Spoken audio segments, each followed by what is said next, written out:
तो आपको याद है बचपन में जब हमारे मार्क्स कम आते थे तो हमें इस बात का इतना बुरा नहीं लगता था कि हमारे मार्क्स कम आए हैं, बल्कि इस बात की खुशी होती थी कि कोई और भी है जिसके मार्क्स कम आए हैं।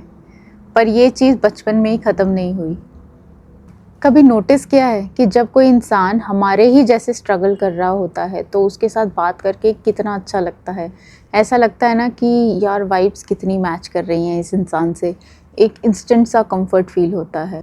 और ये ना कोई कोइंसिडेंस नहीं है, इसके पीछे प्रॉपर मैकेनिज़म्स हैं। चलो वही आज समझते हैं। हमारे ब्रेन में ना मिरर न्यूरॉन्स होते हैं। जब सामने वाला वही इमोशन फील कर रहा होता है जो हम फील कर रहे होते हैं तो ब्रेन उसको मिरर करता है और ब्रेन को लगने लगता है कि ये मुझे समझ पा रहा है।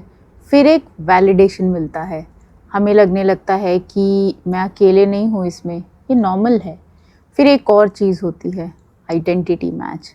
आप दोनों सेम लाइफ फेज से गुजर रहे होते हो तो नेचुरली बॉन्डिंग बन जाती है और नर्वस सिस्टम भी सिंक्रोनाइज हो जाता है।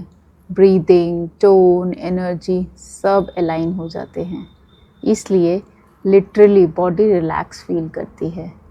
तो हाँ, ये सारी चीज़ें होती हैं और इसीलिए हमको वो जो familiar होती है ना वाइब मैच वाली फीलिंग आती है।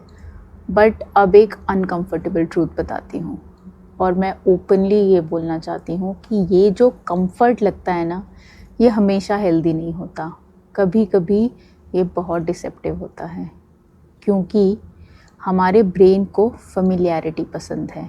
फेमिलियरिटी मतलब जाना पहचाना। अब चाहे वो फेमिलियरिटी पेन से ही क्यों ना बनी हो, आपके ब्रेन नोन सफरिंग को प्रेफर करता है ओवर अननोन हीलिंग। तो जब भी आप किसी ऐसे इंसान के साथ जुड़ते हो ना जो उसी लूप में फंसा होता है, तो दोनों को मोमेंटरी तो अच्छा लगता है पर लॉन्ग टर्म में आप दोनों ही हील नहीं कर पाते। आप सेम स्टोरी शेयर करते हो, सेम इमोशंस को रिपीट करते हो, सेम आइडेंटिटी रिपीट करते हो और फिर आप उसे कनेक्शन का नाम देते हो। पर एक्चुअली वो बन जाता है स्टेयर्ड स्टैग्नेशन, मतलब कि आप दोनों में से कोई भी आगे नहीं बढ़ पाता। और इसीलिए कभी कभी जो ये वाइब मैच है ना, ये प्रोग्रेस का साइन नहीं होता, वो बस आपकी पुरानी कंडीशनिंग का रिज़ल्ट होता है।